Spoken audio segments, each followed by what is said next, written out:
UFC fighters have explained just how scary Tom Aspinall really is.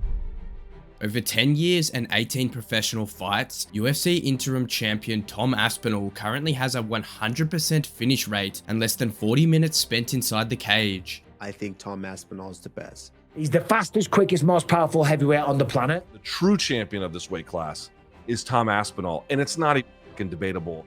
And with the current champion still being an inactive Jon Jones, Aspinall thinks there's only one way to find out who the real heavyweight champion of the UFC is. I just spoke to the boss man, and who wants to see Tom Aspinall versus Jon Jones? Tom Aspinall versus Jon Jones is a fight everyone wants to see. Jon Jones versus Tom Aspinall is interesting. If and when the fight happens, it would be insane because it'd be the GOAT versus the future GOAT of heavyweight, according to many. He is special. He is absolutely, positively special. But Aspinall believes the GOAT doesn't want the smoke. Jon was there crossing his fingers and toes tonight hoping that I'd lose to Curtis. Let's not bull about it. Like he posted about it loads anyway that I'm going to lose to him. Jones thinks Aspinall is simply another hype job who's in demand right now. Is Jones right, or is Tom Aspinall actually good enough to scare Jones away? I think I'm the #1 heavyweight in the world. Aspinall most recently fought at UFC 304, where he successfully defended his interim UFC heavyweight title by knocking out Curtis Blaydes in just a minute. With the win, Aspinall avenged his loss to Blaydes in 2022 when the Big Brit lost by TKO after busting up his knee. And when asked about who Blaydes thinks the heavyweight champ is, here's what he had to say. Who do you view as the heavyweight champion? Is it Tom Aspinall? Is it Jon Jones? Is it both of them? Who's champion? I view it as Aspinall. I do. Aspinall's victory over Blaydes is his 8th in the UFC, with his list of vanquished foes also featuring the likes of Sergey Pavlovich, Marcin Tybura, Sergey Spivak, and perennial contender Alexander Volkov, which according to Brendan Schaub makes him the best in the world. How can you argue Aspinall isn't the best heavyweight walking the planet today? It's not close. Jon Jones' argument doesn't work. The sample size is one fight that was against a dude who can't grapple. Schaub said through Twitter. Schaub isn't alone in his belief that Aspinall is the best heavyweight in the world. Michael Bisping has been saying it for a while, and he thinks UFC 304 proves him right once again. I said before that he could smoke Jon Jones. I said before that Jon Jones couldn't hold a candle or hold a torch to Tom Aspinall. And I respect Jon Jones, and I like Jon Jones, and you've got to remember the run that he had and the great achievements that he's had in this incredible sport. But I believe what we saw tonight from Tom Aspinall, and what we see every time from Tom Aspinall, I believe that beats anybody. The reason why Bisping believes that Aspinall can beat Jones, or anybody else for that matter, is his talent and well-roundedness. It's unbelievable, the potential that this man has, the capability that he has, the skill, the size, the athleticism, the speed. We know all about that. Paddy Pimblett, another one of Tom's compatriots, also thinks the Big Brit has all the skills in the world to give Jon Jones a real scare. Jon Jones is the GOAT, you know what I mean? He's the best of all time. But if anyone's going to give him a fight, it's Tom Aspinall. You know what I mean? He's got the speed, he's got the jiu-jitsu, he's got the power. But I don't think Jones will fight him. Now, Bisping and Paddy are pretty close to Aspinall. Bisping particularly is like a big role model to many of these up-and-coming British MMA fighters, so one may say that there is an element of bias in his commentary. But what about Daniel Cormier? He isn't friends with Aspinall, yet he's on the same page as Bisping. Michael Bisping was so high on Tom Aspinall, I wasn't sure if it could be real. I was like, this can't be real. It was real. Tom Aspinall looked even better than he did against Sergey Pavlovich in New York City. Curtis Blaydes spoke all week about the improvements he's made, how he was ready to fight Tom Aspinall, striking and wrestling. Aspinall went at him like there was no threat. When it comes to Jones, however, Cormier thinks that that's a different level altogether. A lot of people are going to jump to say Tom Aspinall can beat Jon Jones. I'm not rushing to say that. I was in there with Jones. He is smarter, and he fights harder than most give him credit for. I believe that Tom Aspinall will present problems for Jones that he's never seen before in terms of the size, the speed, the height, all combined. But I'm not going to be one of those people that rushes to say, well, Jon Jones ain't fighting Tom Aspinall because he's afraid of him. He ain't afraid of nobody.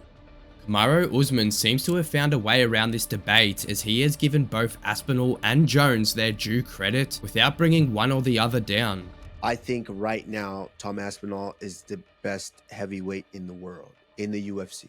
Jon Jones is the greatest mixed martial artist we've ever seen. I'll tell you that. He's the GOAT. But right now, I believe Tom Aspinall is, I mean, come on. Alexander Volkanovski believes Aspinall is the real UFC heavyweight champion. The Aussie also questions the legitimacy of Aspinall's interim title defense against Blades, especially taking into consideration the fact that Aspinall's title unification hopes are still up in the air. What's the point of all this if Tom Aspinall and Jon Jones aren't going to face? Can you really claim heavyweight champion, you know, a defending heavyweight champion without actually facing Tom Aspinall?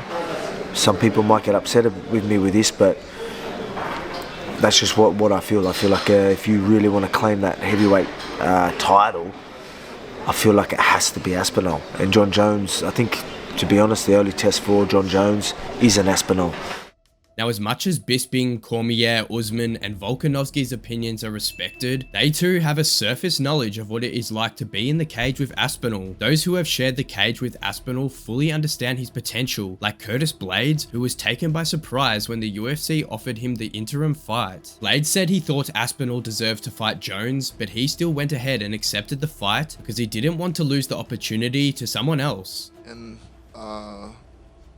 perfect world is Aspinall versus Jon, but that's not the world we live in. The UFC's had a lot of weird, wonky matchups over the years. Bisping hops over everybody. Well, not Bisping, but Hendo just comes out. It's normal. Not only that, Blades praised Aspinall as the real heavyweight champion heading into the fight. I view it as Aspinall. I do. I think Aspinall had to beat a harder opponent in order to get the belt. At UFC 304, Blades was blown away by Aspinall's nasty fists. The American later admitted that the difference in class and execution between the two was the difference on the night. No excuses, Tom was on point tonight, Blades said. Before putting his interim title on the line against Blades, Aspinall won it by obliterating Sergey Pavlovich in under a minute at UFC 295. The Russian believes Aspinall is as good as Stipe Miocic and Jon Jones combined. You know, Stipe is more of a stand-up fighter, where Jon is more of a wrestler and grappler. So technically, if you combine those two together, we were pretty much preparing for Aspinall. Chael Sonnen thinks we should forget about comparing Aspinall to Jon Jones and Stipe Miocic and start talking about how Aspinall is doing things even Mike Tyson couldn't. A guy that's a big guy is hard to put down. It's hard to hurt him. That shock that goes through the body, well, that gets absorbed in your ass and your hips. Tom's still touching these boys one time. Mike Tyson had a hard time putting down the heavyweights that were 240, 250, 260. These are the guys that Tom is touching one time. This is a shocking power, guys. Sonnen is not the only one who thinks of a boxer when Aspinall is mentioned. Teddy Atlas sees glimpses of Aspinall's sparring partner Tyson Fury in him. I saw a guy moving his head like a professional fighter. I saw a guy throwing the right punches, you know, not with the big loops in them like we see with some of the guys. Nice, straight, fundamental, solid punches. Accurate punches with decent hand speed.